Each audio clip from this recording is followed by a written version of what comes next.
মাত্র 10% share ছাড়লেই share বাজারে সরাসরি তালিকাভুক্তি। ইউনিলিভার ও ইনসেপ্টার মতো বড় কোম্পানিকে বাজারে আনতে বড় সিদ্ধান্ত নিচ্ছে বিএসইসি। বর্তমানে সরাসরি তালিকাভুক্তির সুযোগ শুধু রাষ্ট্রায়ত্ত কোম্পানির জন্য, আর সেখানে কমপক্ষে 25% শেয়ার ছাড়তে হয়। কিন্তু নতুন পরিকল্পনায় সুশাসিত ও বড় বেসরকারি কোম্পানিগুলো মাত্র 10% শেয়ার অফলোড করলেই ডাইরেক্ট লিস্টিং এর সুযোগ পাবে। বিএসইসি চেয়ারম্যান মাসুদ খান জানিয়েছেন, আগামী 3 মাসের মধ্যেই এই নীতিমালার পরিবর্তন আনা হবে।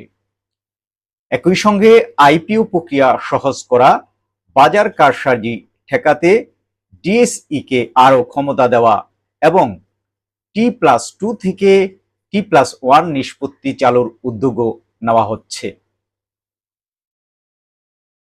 বিএসইসির আশা, এসব সংস্কারের ফলে বড় কোম্পানিগুলো শেয়ার বাজারে আসবে, বিনিয়োগকারীদের আস্থা বাড়বে এবং দেশের পুঁজিবাজার হবে আরো শক্তিশালী।